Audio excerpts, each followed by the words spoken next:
Hey everybody, this is Brett Thompson again, Thompson Law Group. So another Teaching Tuesday. We had a request come in to explain or summarize a land contract, also known as an installment sales contract. I have drawn a house. That is a house. All right, so this house is for sale. So we're going to talk about a sale when it's a land contract. So what we're going to do is we have a buyer and we have a seller, and they enter into a contract. All right, K means contract in the law. Now, in a land contract, pursuant to the terms of the contract, the buyer agrees to purchase the house from the seller. And let's say we're going to use round numbers. Let's say the house is $100,000. So pursuant to the agreement, the buyer is going to pay $100,000, $100,000, and it's going to be $1,000 a month, okay, over a period of 100 months. I'm just trying to keep it simple, all right? Now, at closing, all right, the seller is going to convey a deed, all right, to a third-party escrow agent, all right? And so how this is supposed to work, the buyer, over a period of 100 months, is going to pay $1,000 a month to the seller.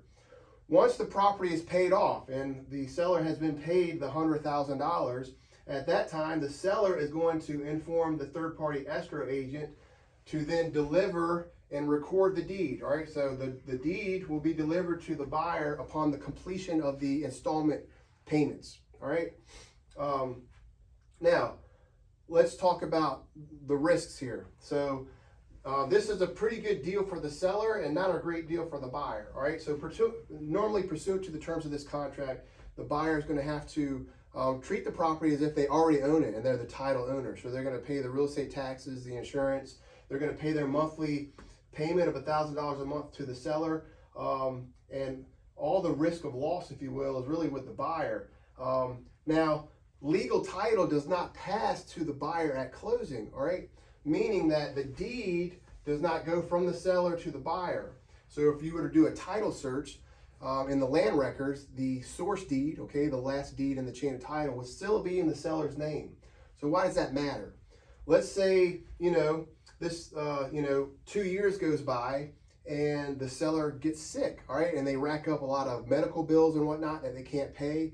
Well, at any time along this period, the seller were to get into some financial trouble and got sued, any judgments that were entered in against the seller would be docketed in the land records, and they would place a lien on the property.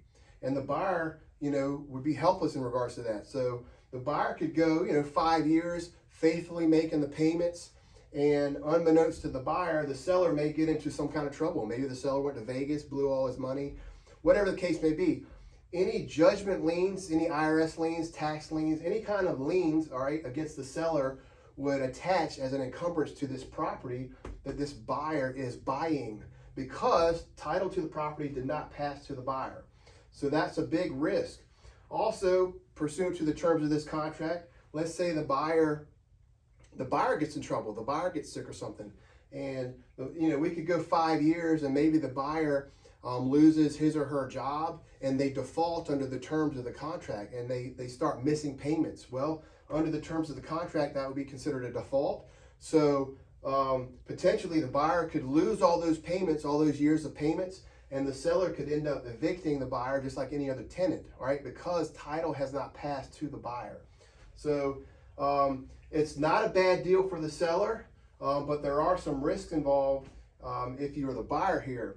Also, the seller could go get another mortgage, all right, a deed of trust. They could lien the property up voluntarily if they were fraudulent, and the buyer wouldn't know. The bank wouldn't know either. So the bank would do a title search and it would show that the seller is the title owner of the property. So the seller could borrow money and put up this house as the collateral for the loan. Those are all problematic. So in a perfect world, if everything works out, this transaction can be fair. And after the buyer pays all the purchase price to the seller is to direct the escrow agent who's holding the deed to finally deliver the deed to the buyer. The buyer then records the deed and lives happily ever after. But until that happens, all the risk of loss really is on the buyer. because title has not passed at the closing. A safer way to do this, which is really kind of like equally balanced between the buyer and the seller, is if the seller were to do seller financing. And I have a seller financing video on this YouTube channel that you can check out, and that'll also highlight the distinguishing factors between seller financing and this land contract, also known as an installment sales contract. So that's a real summary of how it works structurally and the risks involved. And there you go. Now you're smarter. Have a great day.